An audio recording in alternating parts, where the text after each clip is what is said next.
right there, thrill seekers. I got a question about thought, and I'm going to see if I can answer it. I don't know if I can answer it. Let's see what happens. Good evening. That's nice. Oh, the people are always so polite. One of the aspects of Zen I like is that thoughts are just thoughts. I got to thinking about girls and then women I've had crushes on in my life. I was thinking about how those feelings and thoughts were just thoughts, or were they? If stuff like that is just thoughts, how do people get together? Is there a thing in Zen where thoughts are more than thought, or thoughts pretending to be more than thoughts? It's an interesting question, and I did a little bit of research through Dogen trying to find a good quote to pull from his work about this, and I couldn't find anything, which is not to say that there isn't anything, I just maybe didn't dig deep enough. But one of the most useful insights I ever had through Zazen practice was the understanding that my thoughts are just thoughts. And saying that sounds like nothing. I've put that phrase in books and probably used it in this video channel before, but it just sounds like nothing. My thoughts are just thoughts. Who cares? Everybody knows that. Well, I don't know that I knew that before I understood it. And it took a lot of Zazen practice to understand it. So I think that before I understood this, I would classify thoughts into thoughts that were important and thoughts that were not important, and feelings as opposed to another thing that wasn't thought. A feeling was not a thought, and all this stuff. And at some point in my practice, it became abundantly clear that every thought, every thought was just a thought. So it didn't matter if it was the biggest brainstorm in the world or the most insignificant, little blip that goes, hey, I want to have Fritos for dinner tonight, or I don't know, I don't want to have Fritos for dinner, but just some insignificant thought that you have while walking along the street. Oh, that tree looks neat, that kind of dumb thought, and then the profound thought, and classifying them differently, and imagining that one was very, very important and useful and the other was not.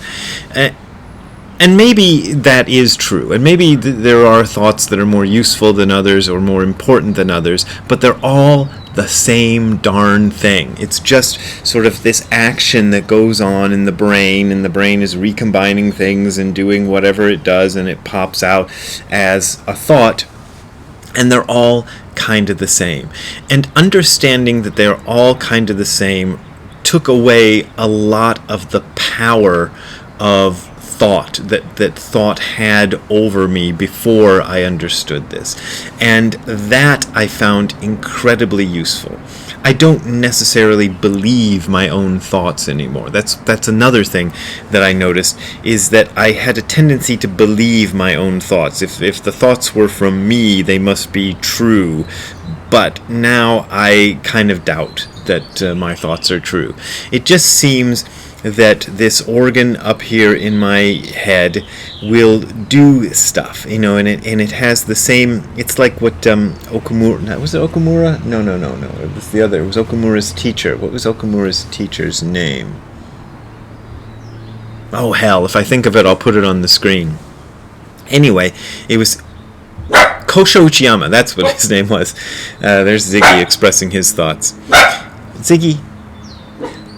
Anyway, he said that thoughts are just like the secretions in your brain, the same as the secretions in your stomach are just secretions. So the stomach is in there doing its thing. I ate some cereal just now because I wanted to have some breakfast before I did this talk.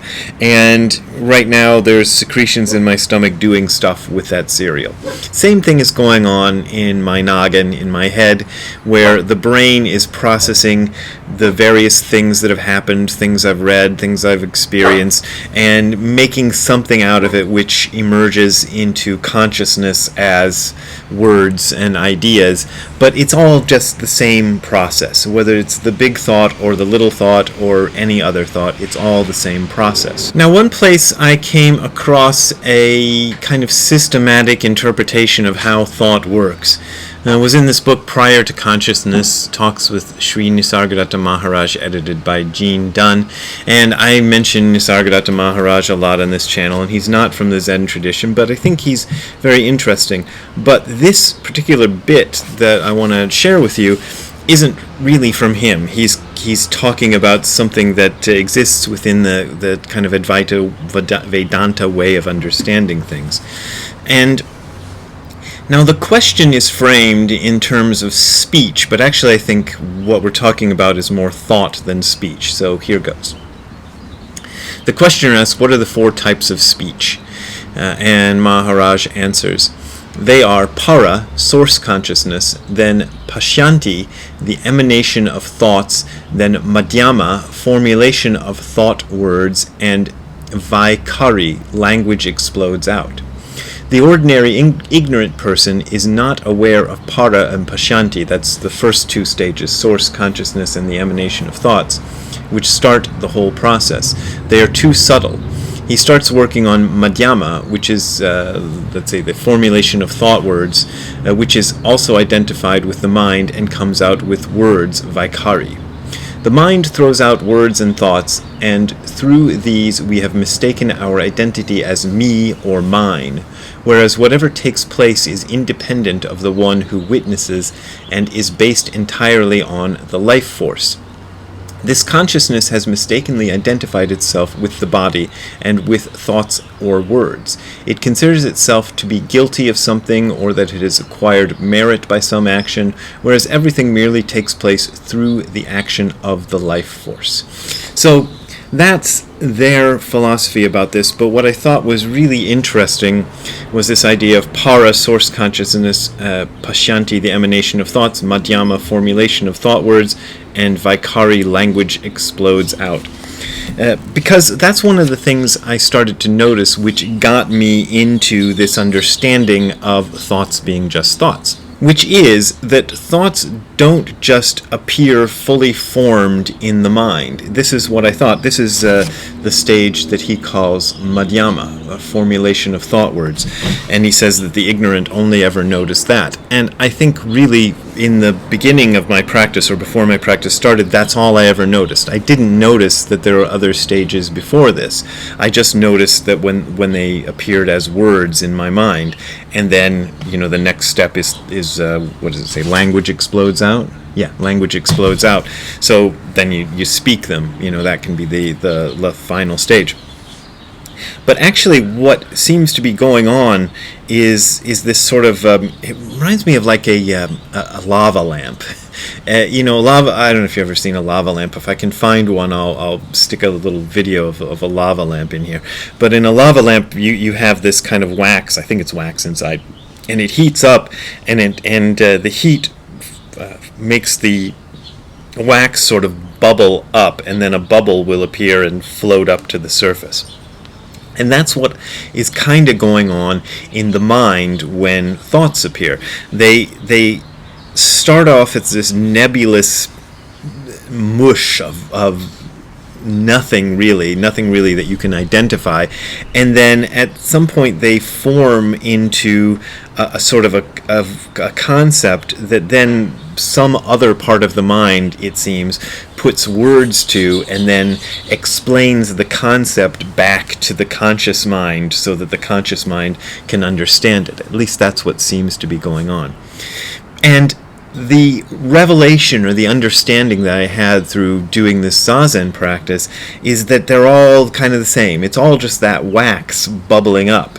And so, yeah, there are some thoughts that are more important than others, or more deserving to be acted upon than others, or more deserving to be expressed than others. Sure, that's true.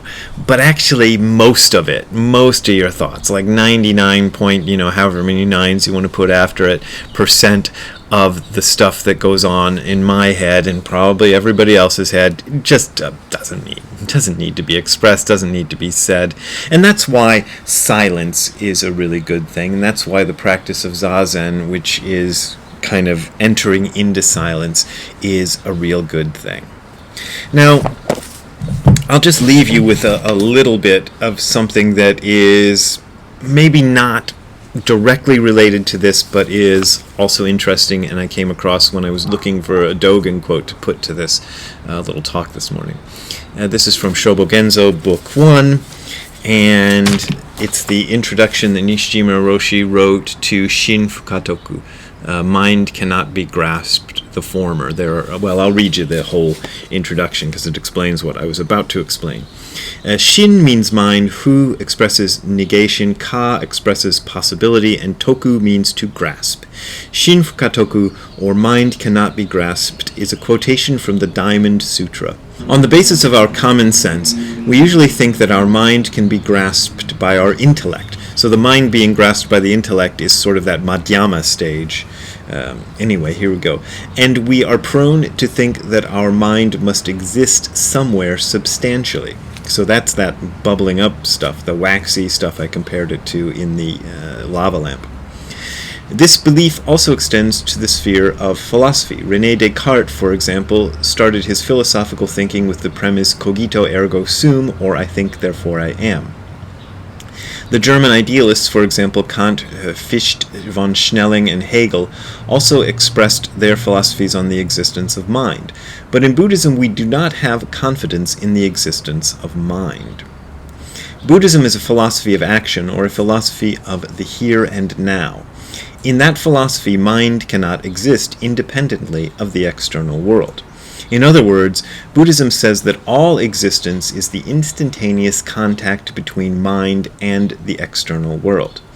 Therefore, it is difficult for us to grasp our mind independently of the external world. In short, Buddhist theory cannot support belief in the independent existence of mind. In this chapter, Master Dogen preached that mind cannot be grasped, explaining a famous Buddhist story about a conversation between Master Tokuzan, Sekkan, and an old woman selling rice cakes. And I should probably do, actually I have done videos about that mind cannot be grasped chapter, so if you go through this channel and look for mind cannot be grasped, I'm pretty sure there's a video in there about that. So, and maybe I'll do another one if people want another one. Just tell me in the comments below if you want to have more. So there you go. Thinking is just thought. Thought is just thought. Every thought you have is just a thought. And that's all it is. So if you want to think about donating to me, you can go to the URL you are seeing below, which is hardcorezen.info/donate. That is hardcorezen.info/donate.